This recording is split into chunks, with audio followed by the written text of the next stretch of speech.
I'm Anthony Wilroth, and welcome to Eyes on Como, where we put a spotlight on Columbia and Boone County local government and politics. And today, I'm back for my second video in one day, and that's because, hot off the presses, we're going to be taking a look at the Friends of Nick Knoth committee report. And this is the very fun time where we get to find out exactly who has been donating to First Ward Council candidate Nick Knoth's campaign. There's a lot of really interesting things here. I guess first thing I should point out is that of the 23 donors listed, 3 of them live in the First Ward. So there are 20 non-First Ward residents that have donated to his campaign thus far, versus only 3 First Ward residents. Very interesting.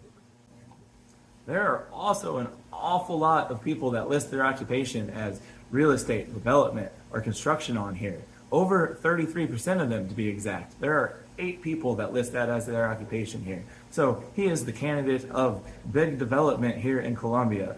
Plaza Realty, just you name it, big developer, they're on this list, and we're going to get into it. First of all, we have Mike Trapp, former 2nd Ward council person. Not 1st Ward, but 2nd.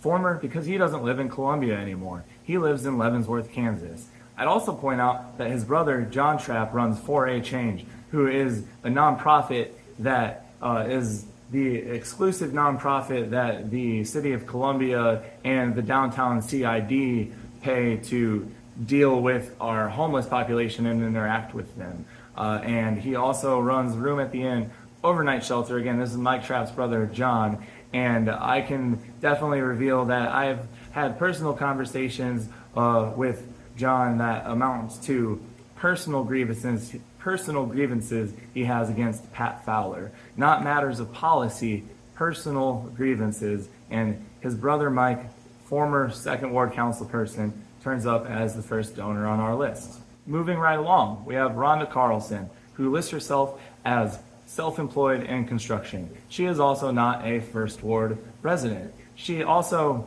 is either the current or previous committee chair of our extremely dysfunctional Citizens Police Review Board. It's hard to tell for sure whether she's the current or former chair, if she's even on it, because again, our Citizens Police Review Board has been an absolute mess to the point where it's hard to even keep track of.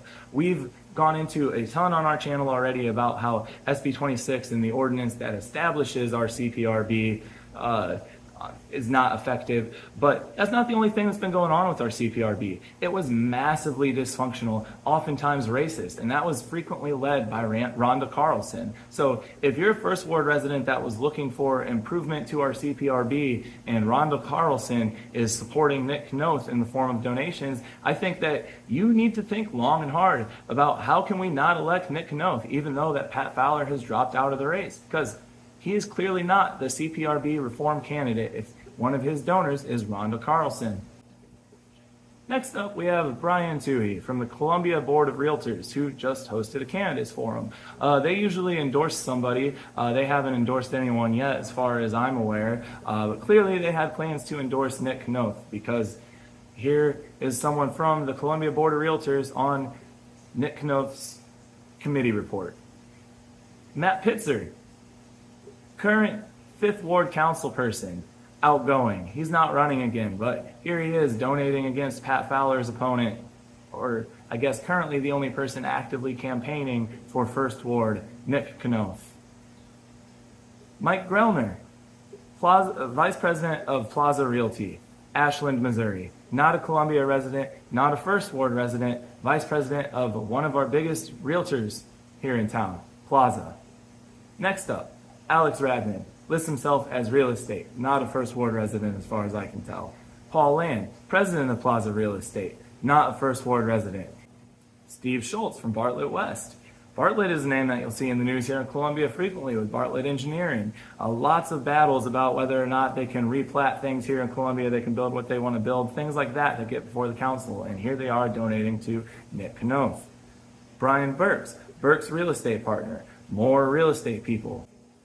The final name I'd like to point out on this list is Sarah Catlin, KOPN underwriter, and she is part of the Mule Skinners. So I participated last week in the Mule Skinners Candidates Forum via Zoom, participated in the sense that I was in the chat there, I was watching, I asked a question that ended up getting asked to the candidates, And one thing that I revealed in the chat, in that Zoom meeting, was that Nick Knoth had blocked me on his personal Facebook page when I tagged him in a criticism after he had announced his candidacy and before he had established any sort of campaign Facebook page.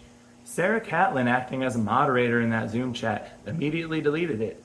There were plenty of other comments critical of either candidate beforehand, but that one for some reason was deemed inappropriate by Sarah Catlin in her capacity as the moderator of that chat.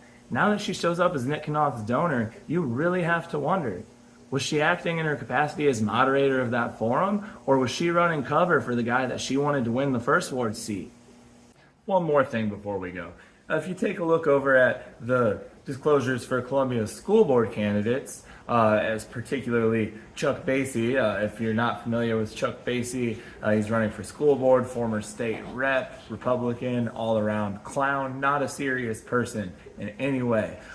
He has a donation, a rather large donation, from Blaine Lukemeyer, another state-level Missouri Republican. And Blaine Lukemeyer is really interesting because Nick Knoth spent time interning in Blaine Lukemeyer's office just a handful of years ago. So if you take everything in total, the fact that we have sitting council members, formal council members, developers, overwhelmingly non-First Ward residents, and the fact that Nick Knoth himself used to intern for a guy that's propping up Chuck Basie, you're left with a picture that looks like the supporters for a Republican candidate. Not the picture you'd expect to see for somebody who's out there advertising himself as not being fundamentally different from Pat Fowler on the issues. Nick Knoth is not to be believed, and if you care about Columbia's city council functioning as anything but a group of rubber stampers that work in lockstep, we can't have him on city council. It's clear. That's all I got today. In the meantime, keep your eyes on Como.